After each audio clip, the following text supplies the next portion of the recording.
ఎవరితో మీరు చేశారా? చేయలేదు కదా కాంబినేషన్‌లో? ఆ! నేను వచ్చేసరికి ఆయన రిటైర్ అయిపోయారు. ఆల్మోస్ట్. ఆల్మోస్ట్ రిటైర్మెంటే. అదేలే. ఇప్పుడు ఆయన రిటైర్మెంట్ అంటే ఒప్పుకోరాయన. ఒప్పుకోరు. ఇప్పటికే అవకాశాలా? అవును. ఆ! అట్లా ఇప్పుడు సినిమాలు ఉన్నాయండి.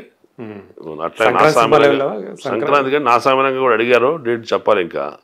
ఆ టైం దగ్గరికి వస్తుంది మరి. సినిమా ఆల్రెడీ అయిపోయి వచ్చిందిగా అది. అయిపోయింది. అది కూడా కావాల్సి వస్తున్నారు. ఓహో! మరి ఇంకా పిలుపు రాలా, డేట్స్ చెప్పలా. ఓకే. అట్లా సో చిన్న పెద్ద లేకుండా నేనైతే వచ్చిన అవకాశాన్ని ఏదైనా వదిలిపెట్టే పరిస్థితులు ఉండను. ఫైనాన్షియల్గా ఎలా ఉంది? అంటే మీరు ఒక సంస్థకి, ఒక రియల్ ఎస్టేట్ సంస్థకి అధిపతిగా పనిచేశారు.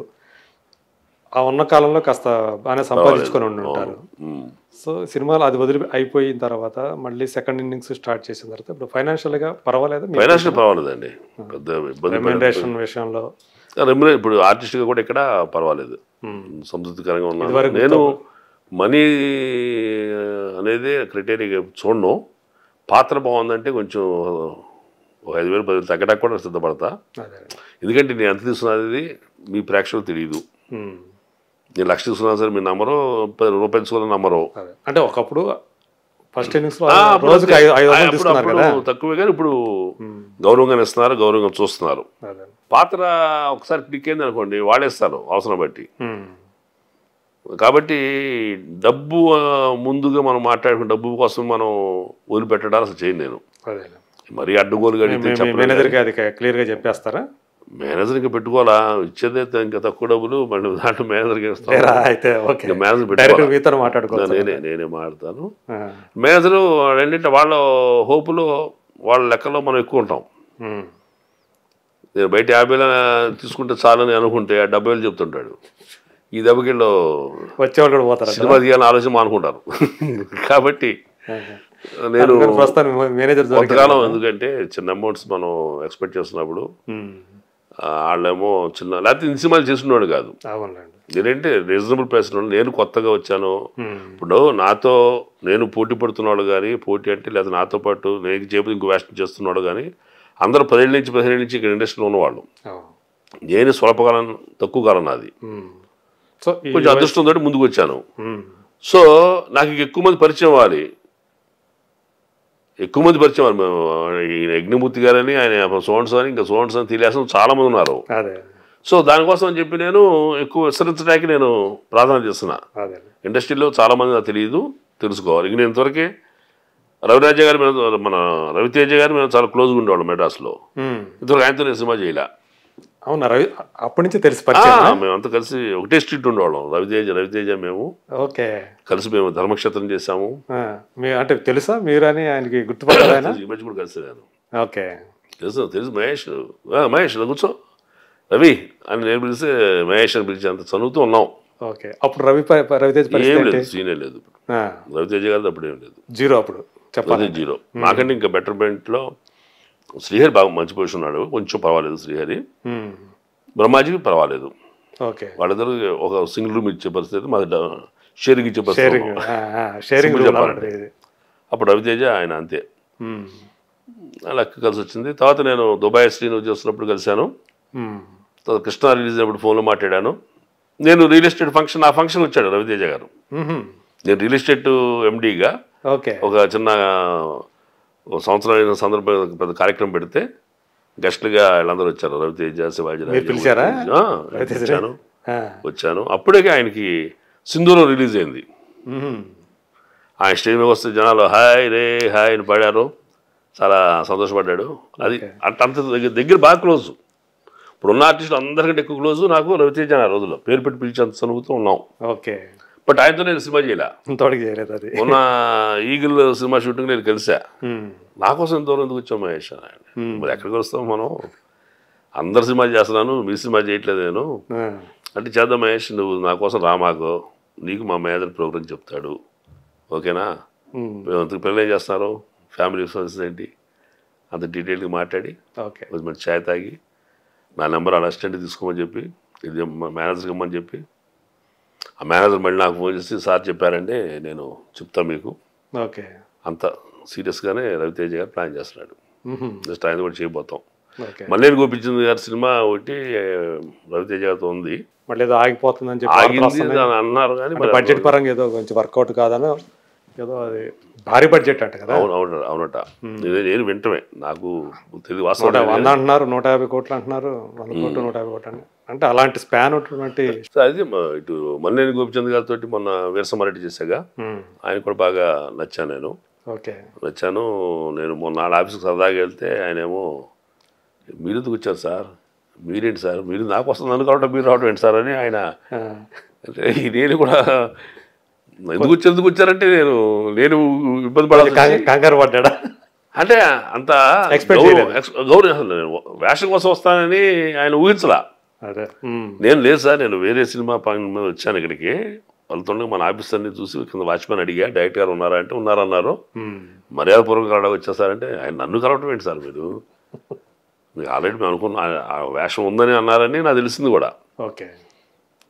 అట్లాగా ఆయన ఆ గౌరవం దక్కించుకున్నాం ఆ ఒక 2 రోజులు ఆ సీన్ చేసి.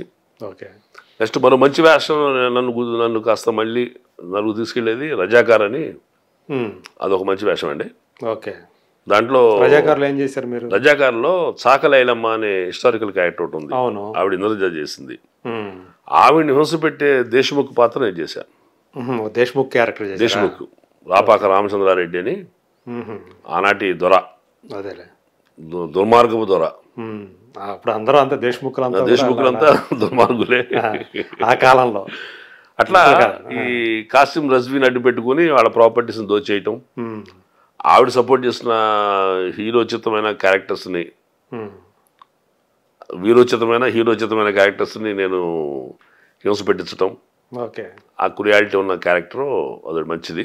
3-4 సీన్స్లో ఉంటాం. అది రిలీజ్ దగ్గరకు వస్తుందండి. అదొక వెరీ టిపికల్ రోలు, గెటప్ సినిమా కనుక ఆడితే మీకు మళ్ళీ మంచి పేరు వస్తుంది. మా ఎపిసోడ్ ఖచ్చితంగా బాగుంటుంది. Okay. Chakali Ilamma and versus Rapaka Ramachandra Reddy episode బాగుంటుంది. అదే ఆ సినిమా ఒకటి వెరైటీ సినిమా, వెన్నెల కిషోర్ గారిది శ్రీకాకుళం షెర్లాక్ హోమ్స్. అది టోటల్ డిఫరెంట్ సినిమా. ఎందుకంటే శ్రీకాకుళం యాసతోటి సినిమాలు మనకు రాలా, first time of it's kind. పూర్తి స్థాయిలో యాసతోటి నడిచే సినిమా ఇది. అన్ని పాత్రలు రమారమి అట్లా మాడతాయి. ఓకే. కొంచెం దానికోసం హోంవర్క్ కూడా చేయాల్సి వచ్చి ఉంటుందిగా. నేను యాస నాకు కొంచెం పరిచయం అండి. అవునా? ఎందుకంటే నేను వైజాగ్లో 10 years 7-8 years ఉన్నా. మెడ్రాస్ వెళ్ళక ముందు 90s బిఫోర్ జాబ్ చేసేవాడిని. మా గురుగారు ఎస్కే మిశ్రో గారు. ఎవరు? మిశ్రో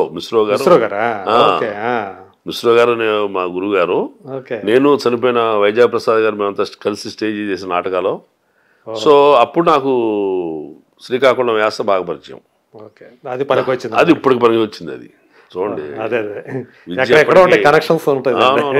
అట్లాగూ వచ్చింది. వెన్నెల కిషోర్ కాంబినేషన్లో బాగా. సో ఇప్పుడు మీ ఆకలి కొంచెం తీరుతా ఉంది వేషాలతోటి. అవునవును. దాంట్లో ఆ యాస చెబుతాం మీకు. ఓంప్రకాష్ కొడుకు పేరు ఓంప్రకాష్. ఒరే ఓమో, నువ్వు ఆలోచించి బాగా అలసిపోనావు, హంబల్ కనుక ఇంటికి తాగుతావు ఏంట్రా, ఇలాగా స్లాంగ్ ఉంటుంది. ఖచ్చితంగా వాళ్ళ ఆర్టిస్టులో శ్రీకాకుళం చేసేవాళ్ళు తెలిసిన వాళ్ళు తక్కువేమో అనుకుంటా నేను. ఇప్పుడు ఆర్టిస్టులు అందరికీ ఆ స్లాంగ్ గురించి తక్కువ పరిచయం అనిపిస్తుంది. బట్ నా మంచి అక్కడి నుంచి వచ్చిన వాళ్ళకి తప్పితే, పక్క నుంచి వచ్చిన వాళ్ళు తప్పితే, వైజాగ్ బేస్డ్ వాళ్ళకి తెలుస్తుంది అనుకోండి. ఇటు కోస్టల్ వాళ్ళకి, నాటకాలు ఆడిన వాళ్ళకి తెలుస్తుంది. నాటకాల బ్యాక్గ్రౌండ్ అయిన వాళ్ళకి ఆ స్లాంగ్ గురించి తక్కువ పరిచయం అవుతుంది. సో అక్కడ నాకు మంచి పేరు, బాగా చేస్తున్నాను ఫీలింగ్. డైరెక్టర్ గారు అయితే స్కోర్ చేస్తాను. ఎందుకంటే డైరెక్టర్ గారు అయితే మీరు చేస్తున్న నాకు కళ్ళం నీళ్ళు వస్తున్నాయి సార్, దేనికి కళ్ళం నీళ్ళు వచ్చినాయి ఇందాడా అన్నాడు. మామూలు సీనే కాదు, దాంట్లో ఏముందంటే లేదు మీరు భార్య తల మీద ముట్టుతారు, ముట్టుకేసారు అంటే ఆ సీన్ చెప్పాలి, చెప్తే బాగోదేమో కానీ తింటా వెంటరా తల్లి అడిగితే వద్దంటాడు, ఆకలేదు గీలేదు అంటాడు. లవర్ పిలిస్తే పరిగెత్తుకెళ్తాడు. ఓకే. ఇదేంటీడు మనం తింటా పెట్టాడు అనేసినాడు, ఆ గుంట పిలిస్తేనే లగెత్తుకెళ్ళిపోతున్నాడు అంటది ఆవిడ. అంతేనే ఏరి ముఖమా, ముందు వచ్చిన పాల పని కంటే వెనకొచ్చిన పెప్పనికే సలుపు ఎక్కువ. ఇది చేసినప్పుడు ముట్టిగా వేయటం సామెత ఇందులో వాళ్ళు సామెతలు కూడా బాగా రాశాడు. అద్భుతం. అది చెప్తున్నాగా మీకు ఒక డిఫరెంట్ మూవీ అవుతుందండి. ఓకే. ఆయన మంచి రైటర్ మోహన్ గారు అని ఇండస్ట్రీలో 20 yearsగా ఉన్నారు. మన చిరంజీవి గారి సినిమా కూడా ఆయన డైలాగ్ వర్షన్ రాసి ఇచ్చారు. ఈవి గారి సినిమాలు వర్క్ చేశారు. ఓకే. రాజశేఖర్ గారి సినిమాలు పనిచేశారు. గారి సినిమాలు చేశాడు ఆయన చేశాడు మోహన్ గారు. అయితే నాకు తెలిసే ఉంటది. అయితే రైటర్ మోహన్ అట్లా రాజశేఖర్ గారు కాంపౌండ్ రైటర్గా కూడా పేరు ఆయనకి, మన హీరో రాజశేఖర్ గారు. ఓకే. అట్లాగా ఆ సినిమాలో నాకు అదృష్టం వరించింది. ఎందుకంటే వెంకట కిషోర్ గారు రైట్ ఉంటాం, నేను సూటబిలిటీ అనే తగ్గట్టుగానే రంగస్థానంలో ఉన్న ఇన్నోసెంట్ లుక్ ఆ లాగు సరిపోతాడని నమ్మకం ఇచ్చారు. నాకు పాత్ర చెప్పంగానే ఇన్స్పైర్ అయిపోయాను నేను. ఓకే. ఖచ్చితంగా చేయాలి. జాంబిరెడ్డికి అలాగ నేను థ్రిల్ అయ్యాను. మళ్ళీ ఈ సినిమాకి అంత థ్రిల్లింగ్ వచ్చింది. టిపికల్ రోల్ కదా. అదే టిపికల్ రోల్, స్లాంగ్ ఒకటి అట్లాగూ. ఇంకా మీరు అంటే మీరు ఏమన్నా చెయ్యాల్సింది అంటే చూస్తూ ఉంటారు మీరు, ఈ టైప్ ఆఫ్ క్యారెక్టర్ నాకు కూడా పడితే బాగుంటుంది అని చెప్పేసి అనిపించిన అంటే అలాగా అనిపించేది ఉండదు కదండి. ఇంకా పౌరాణిక పాత్రలో కొన్ని చేస్తే బాగుంటుంది. పౌరాణిక పాత్ర సినిమాలు తీయాలి కదా మనం. తీయాలిగా.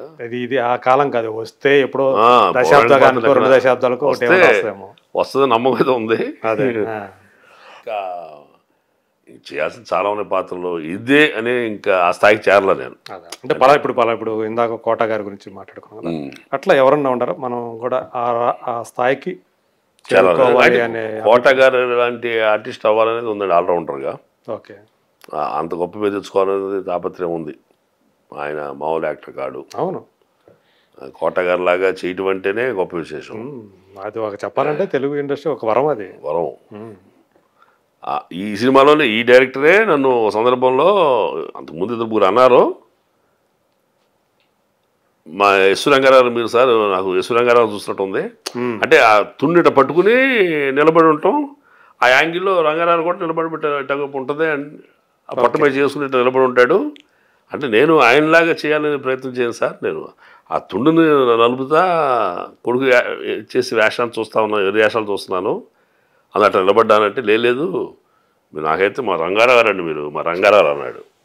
మీరు నిజం చెప్పనా, ఇంతకుముందు మీరే వాళ్ళు అన్నారు, ఇంతకుముందు దర్శకుడు నాతో అన్నారు మా యశ్వరంగారావు అని. ఫస్ట్లో నేను చాలా ఎంజాయ్ చేశాను సార్, గర్వపడ్డాను. ఇప్పుడు భయం వేస్తుంది అన్న. దేనికి అన్నాడు.